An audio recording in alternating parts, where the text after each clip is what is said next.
শব্দের যদি একটা অর্থ জেনে তাফসীর করতে যান ভুল করে ফেলবেন। একাধিক অর্থ আপনার আয়ত্তে থাকা লাগবে। যে এই শব্দটা যেখানে অ্যাপ্রোপ্রিয়েট হয়, যেখানে খাটে, যে জায়গায় সেট হয়, ওই জায়গায় স্থান কাল পাত্র ভেদে আপনাকে সেট করা লাগবে।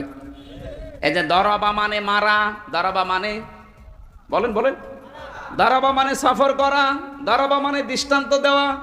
৩৩টা অর্থ আছে এই শব্দটার। এখন আপনি যদি শুধুমাত্র দরবা মানে মারা জানেন, আপনি মারা অর্থ লিখে দিলেন, ওখানে হবে দৃষ্টান্ত দেওয়া, আকাশ পাতাল হয়ে যাবে অর্থ। কথা বলেন না কেন?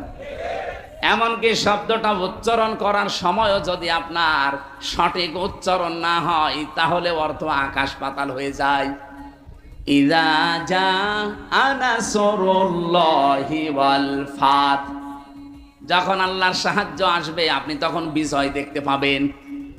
কিন্তু এখন যদি আপনি নুন সাদ র নাসরকে নাসারা বলেন, নুন সিন র, ইযা জাআ নাসরুল্লাহি ওয়াল ফাত, যখন আসবে ঈগল পাখি তখন আপনি বিজয় পাবেন।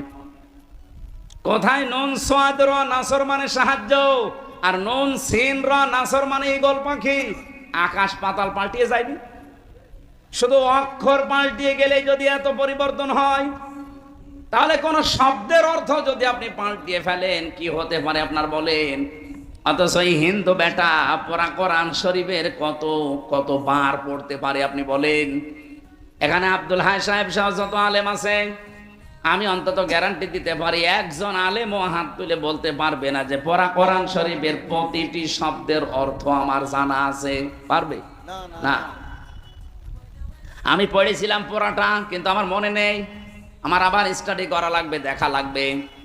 আপনি বলেন সেই ছোটবেলা থেকে এর সাথে আমি লেগে আছি, তারপরও এখন পড়াটা আমি এই 33 বছর পর্যন্ত আয়ত্ত করতে পারি নাই।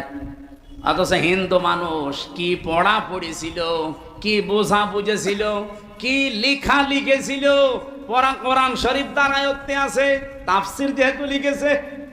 কিন্তু লোকটার মন ছিল না, এজন্য হেদায়েত পায়নি। মারা যাওয়ার পরে জানাজাও দেয়নি, কবরেও দেয়নি, পুড়িয়ে ফেলেছে। কথা বলেন না কেন?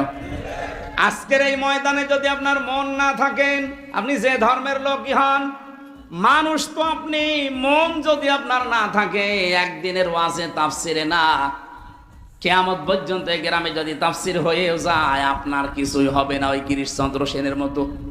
এই জন্য মন আগে তৈরি করেন। হ্যাঁ, কোরআনের সেই ক্ষমতা আছে, আপনাকে হেদায়েত দিতে পারে। পারে না? বলেন বলেন। আল্লাহর কোরআন যে আপনাকে হেদায়েত দিতে পারে, সে ক্ষমতা